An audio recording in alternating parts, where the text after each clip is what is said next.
हे भगवान, आज प्लीज कुछ भी करना, मगर उन छिछोरे लड़कों को मेरे सामने मत लाना, वरना पता नहीं मैं क्या कर दूंगी। और ये देव कहाँ रह गया? उसे कुछ नहीं छुपाती, बता ही दूंगी आज सब। खुश रहो। वृंदा, मेहमानों का चाय नाश्ता देख लो। जी बढ़िया। ये शादी इनके लिए बहुत जरूरी है, इसे तो ये करवा के ही रहेंगे, बिना ये जाने कि इनका मानस सबकी पीठ के पीछे क्या कर रहा है।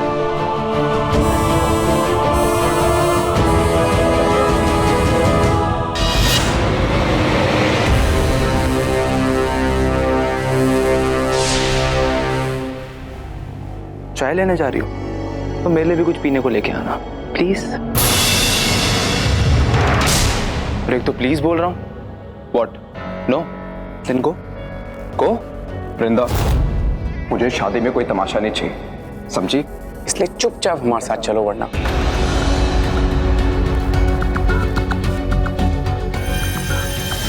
देव,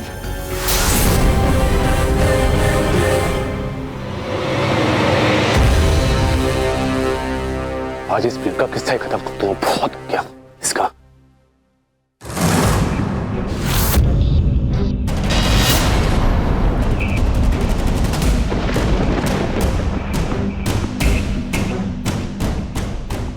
कौन हो तुम? यू, तुमसे ही पूछ रहा हूँ, कौन हो तुम? इतने वियर्ड से कपड़े क्या पहन रखे हैं?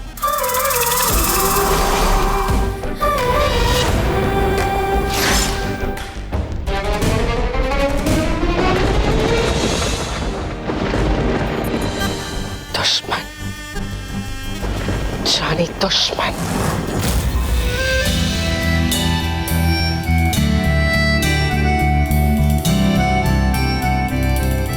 देव, तू यहाँ ऐसे क्यों खड़ा है?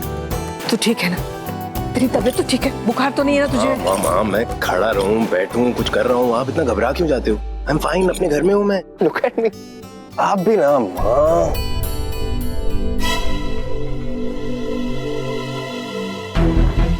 अरे क्यों? अरे वो सुना आपने, केतकी आंटी बुला रही हैं आपको। कितकी? हाँ देखो। अच्छा। बिना बुलाए कैसे आ गई, यही सोच रहे हो ना? क्या करूं, मौत को कोई न्योता भी तो नहीं देता, इसीलिए बिना बुलाई मैं आ गई यहाँ अपना हिसाब चुकता करने। 25 साल पुराना हिसाब।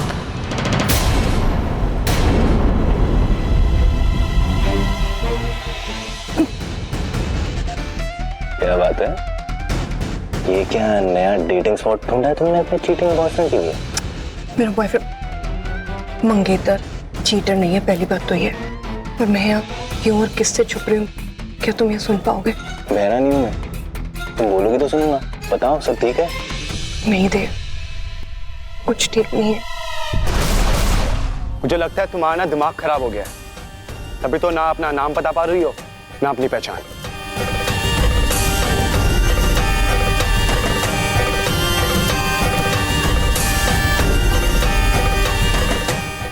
मेरा नाम और मेरी पहचान ही तो मिटाई है तुम्हारी माँ ने।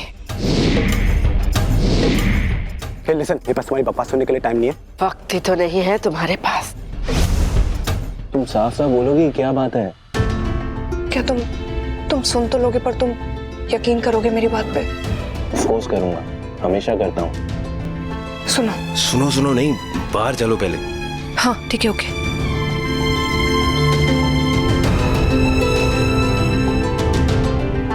अब क्लियरली बताओ मुझे कि हुआ क्या कह रही थी तुम? देखो देव, तुम्हें पता ही नहीं है यहाँ पे क्या क्या हो रहा है। जो जैसा दिखता है वैसा बिल्कुल है नहीं यहाँ। What do you mean?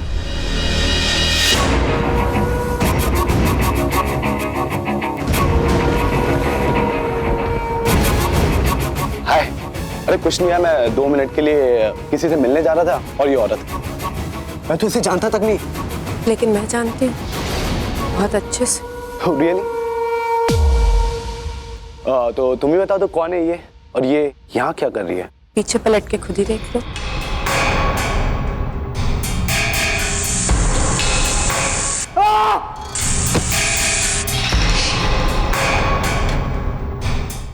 चिल्ला पाएगा तू, नहीं चिल्ला पाएगा।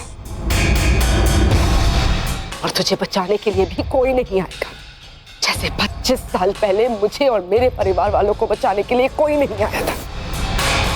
जानना चाहता था ना कि मैं कौन हूं? तो देख देख, एक इच्छाधारी नागिन हूं मैं।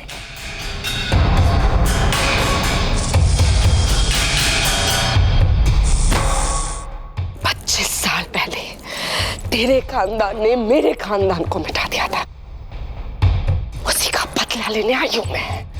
हर एक अपने के मौत का बदला लेने आई हूं मैं।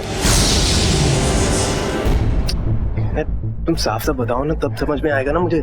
देव, मैं बस तुम्हें ये बताना चाहती हूँ कि कल रात को जब मैं संगीत से घर वापस जा रही थी तो रास्ते में मानस ने मुझे ओह शिट, लगता है प्रो को सब बता रही है। मैं प्रो को कॉल।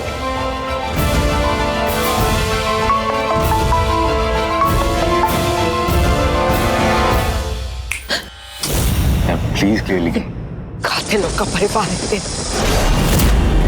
अच्छे से याद है मुझे कैसे उस ख्याति ने बेरहमी से मेरे घर के एक छोटे बच्चे को मार दिया था। और ऐसा करते वक्त उसके हाथ भी नहीं कांपे थे, उसका दिल भी नहीं सहमा था। ठीक ऐसे ही मेरे अपने भी रोए थे, हाथ छोड़कर गिड़गिड़ाए थे, पर तेरी माँ को उन पर रहम नहीं आया था। तो आज भी यही होगा, मेरे घर के बच्चे के खून के बदले इस घर के बच्चे का खून होगा। एक मौत के बदले एक मौत होगी, तेरी मौत।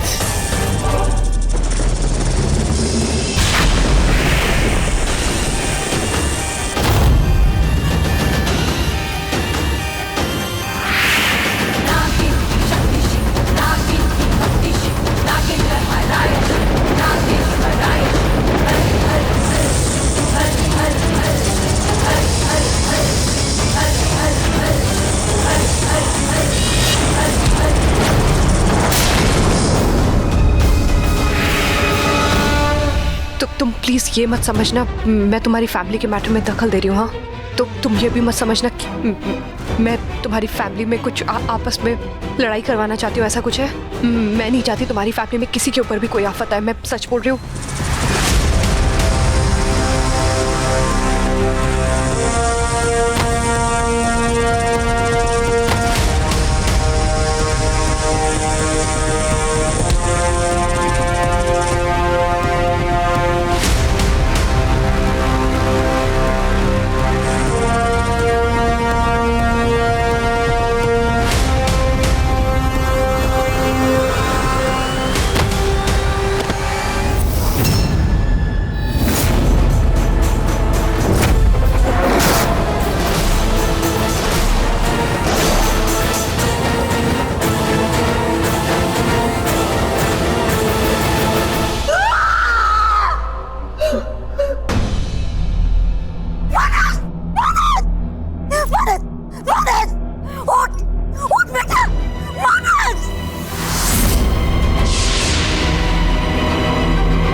चल वहां देख।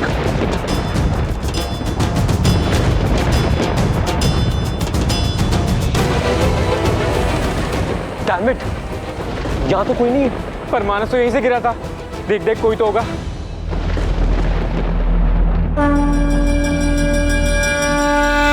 हमारे दुश्मनों की अंत की शुरुआत हो गई है। अब हमारे बदले को पूरा होने से कोई नहीं रोक सकता।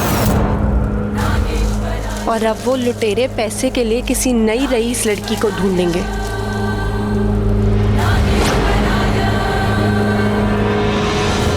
और उनकी वो तलाश तुम पर आके खत्म होनी चाहिए। हाँ नयनतारा, अब तुम्हें उन घर वालों की पहली पसंद बनना है, जिसके आगे पीछे वो पैसों की लालची मक्खियों की तरफ भिंजना है, जिसे वो अपनी घर की बहू बनाना चाहे। नयनतारा, तुम्हें उस घर की नींव हिलानी है, एक एक ईंट गिरानी है। उसके लिए तुम्हें उसके दिल पे राज करना होगा जो सबके दिल पे राज करता है। उस देव पारेख के दिल में कब्जा करना है तुम्हें। उसी के जरिए उस घर में अपने लिए जगह बनानी है तुम्हें और सबका भरोसा जीतना है तुम्हें। ठीक वैसे जैसे उन्होंने मेरे केशव का भरोसा जीता था। अब वही काला इतिहास फिर से दोहराया जाएगा। उन लोगों ने जो कुछ भी किया वो सब कुछ उनके साथ किया जाएगा।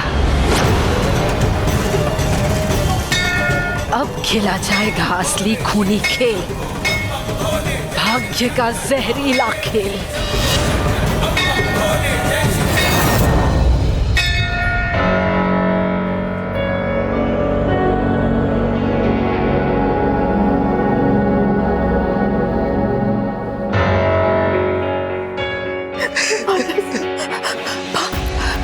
मेरा मानस ठीक हो जाएगा ना?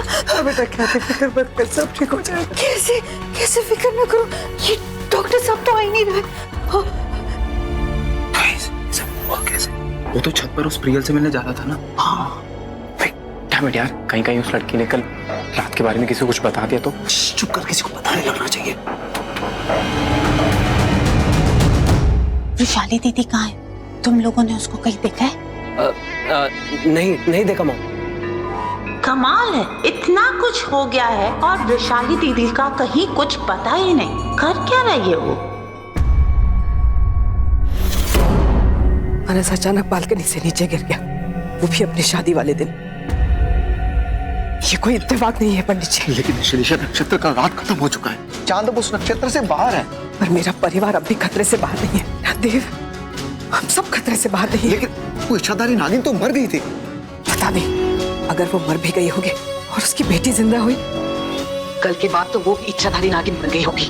पंडित जी इस हादसे को पूरे 25 साल हो गए, यानी उस नागिन की बेटी के ऊपर से भी श्राप हट चुका होगा। हे भगवान, मैं कहाँ किस किस से अपने परिवार को बचाऊं? आप फिक्र मत करो, मैं उस नागिन के गांव में जाकर पता करके आता हूँ। कोई फायदा नहीं है, हम ऐसा पहले भी कर चुके हैं, लेकिन वहाँ किसी को कुछ नहीं पता। वैशाली बहन, इस बार मुझे कोशिश करने दीजिए। अगर वाकई ये नागिन का काम है तो इस पर काबू पाना बहुत जरूरी है।